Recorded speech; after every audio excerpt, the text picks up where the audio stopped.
Hello, welcome to the Chirp YouTube channel. My name is Christy and I am your friendly online speech-language pathologist and specialist in children's communication development, including behavior, because behavior is one of the types of communication. Today, I'm here with another video in the series on behavior management from a brain perspective. And the brain perspective is that there are different states our brains can be in. We could be in the survival state, which means we are wondering, am I safe? We could be in the emotional state where we're wondering, am I loved? Or we could be in the executive state, which means we are wondering what we can learn. This is very important because, of course, if you think about children, which is what I do much of the time, I think about children, how I can help them, how we can help them learn better, how we can help them feel more welcome in this world and better understood. Well, when I am thinking about children, I am trying to figure out how I can get them in the executive state more often, because only that state enables us to learn, enables us to problem solve, enables us to deal with our feelings and our urges in ways that are consistent with our long-term goals. And today, I would like to talk about one way that we can start creating an atmosphere of safety and love in a classroom or a home. A lot of times we come to the realization that a child we love or we're responsible for has a behavior problem, and it's a complete surprise to us. We have no idea what to do.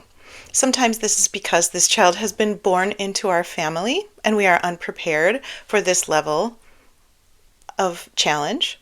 Sometimes it's because we are professionals, but we have not yet dealt with children who have these kind of behavior challenges, and therefore we haven't created an environment that is supportive for all different levels of need.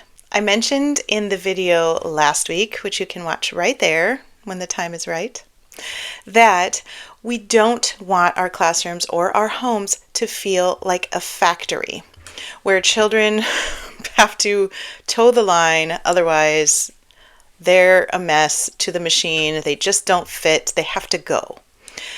We cannot force children to fit into some idea we have of the ideal child or the ideal student. We must notice what the child is currently capable of doing and work from there. One of the ways that we do that is by having some gentle expectations and helping the child to learn to meet those. We do not want to be a forceful dictator telling our family or our classroom, this is acceptable, this is not. If you do this, you are blessed. If you do this, you're going to jail. Obviously, there are some structures and some guidelines in a healthy, free society. But they are not dictated from above. They are discussed from below and voted upon. At least this is how it should be. Let us continue to hope that more and more countries will move in freedom rather than in the opposite direction, which seems to be happening in many places at the moment. When it comes to classrooms or homes, one of the ways that we can encourage thinking about our behavior and thinking about how a place or a group of people can be safe, because of course safety is our number one thing that we want to foster in our children.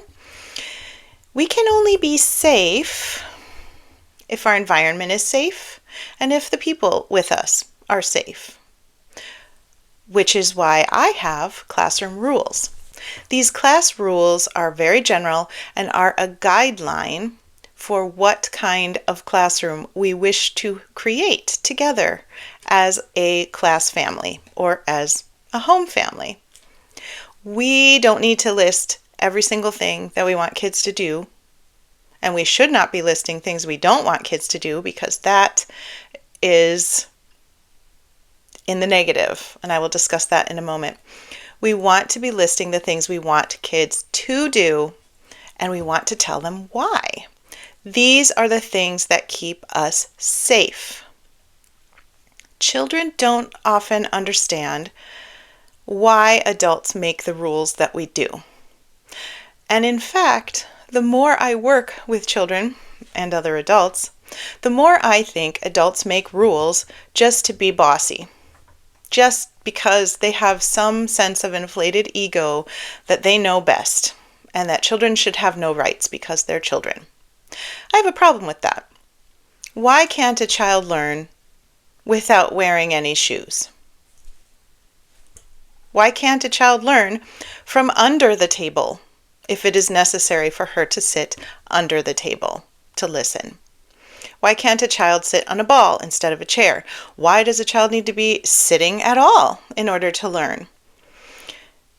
These changes do not make chaos in a classroom. They make a classroom that is more welcoming to a wider variety of students. A classroom should be focused on the things that are going to keep everyone safe, not the things that the teacher thinks are irritating or that the teacher thinks will be distracting. Kids are far less distractible than we think they are. They are getting their own needs met as best they can, but they're still capable of learning. Standing, sitting, lying down, shoes on, shoes off. Kids are still learning in all of those situations. What are some rules that I might set into place? First, let me say what I would not set into place as far as rules. I would not say no talking while the teacher's talking, for various reasons. Number one, that might not be possible sometimes for any particular child. And number two, that is phrased in the negative with a not or a no. No talking. Don't talk while the teacher is talking.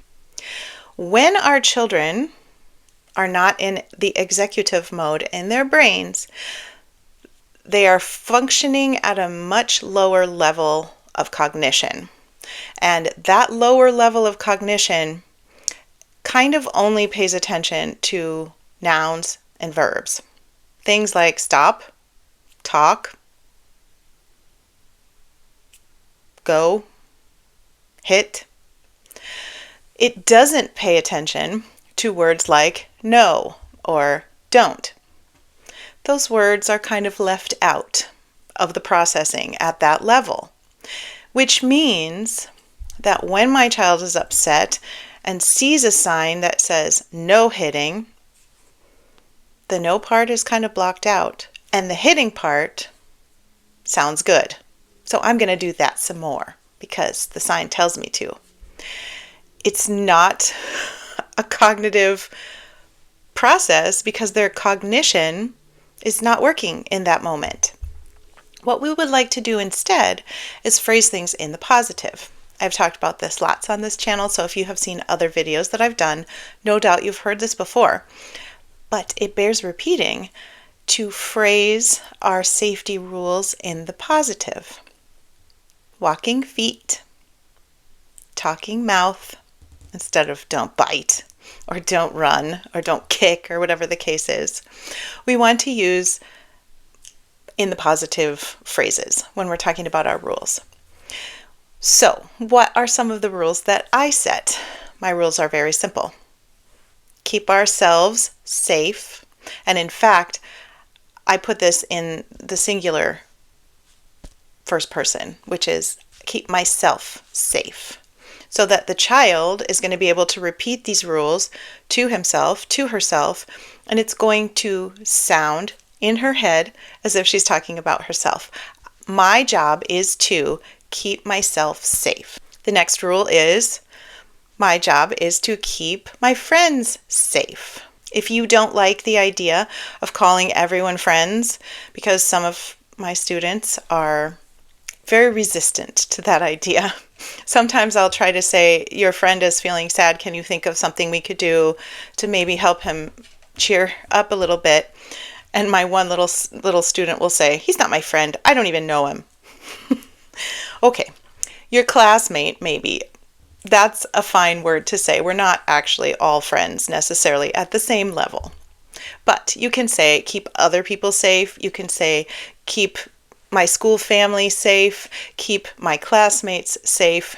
Whatever phrase you like, that is my second rule in my classroom. And my third one is keep our stuff safe. All of this, of course, can be encapsulated in focus on safety, but I find it helpful to break it down. Keep myself safe. I keep my friends safe. I keep our stuff safe. This seems to really cover all sorts of ranges of harm that children might want to do in their less good moments. For example, if someone wants to throw a car at the wall, that might be a legitimate need to express a feeling. But it's not keeping our stuff safe, and if one of our friends walks in between me and the wall, I might hit that friend with the car, and therefore that's not keeping my friend safe either. So what could I do instead if I am feeling like I need to throw something really bad? Maybe I could use this beanbag we have in the class and throw it at that X on the wall where Miss Christie tells me to throw the beanbag sometimes when I need to throw something. And there's a reason why I have an X on the wall in the classroom and why I have a bin full of beanbags, because I've had at least one child who needed to throw things really hard in order to express frustration. And I had to find a more appropriate way for this child to meet that need. And it turned out that it worked really well, and eventually this child did not need that anymore. But we kept the X on the wall and we kept the beanbags, because who knows, there may be a new student who benefits from that activity as well. Those are the rules that I have in my classroom. Very, very simple. And what happens with rules like this is that it becomes very easy to talk to children about behavior when we frame it in the context of safety. And when we continue to repeat that my job is to keep things safe. My job as a student, my job as the teacher, is to keep myself safe, keep other people safe, and keep our stuff safe. That's my job. If I'm doing those things, I'm doing it right. I'm doing it right. And that is an important first step. And those things will help the children learn which kind of behaviors are acceptable in the classroom, and if maybe there are other environments in their lives where those things, those rules are not being followed, then it will help them to realize that that is not okay and that that is not the norm of the world.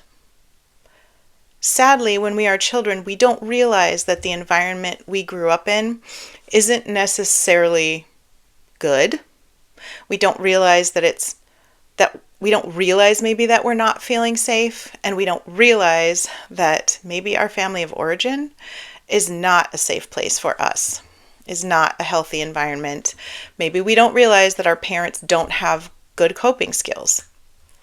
If we can teach some of those things in environments that are safe, children can take some of these skills back to their families of origin or into other environments and help other people learn skills too.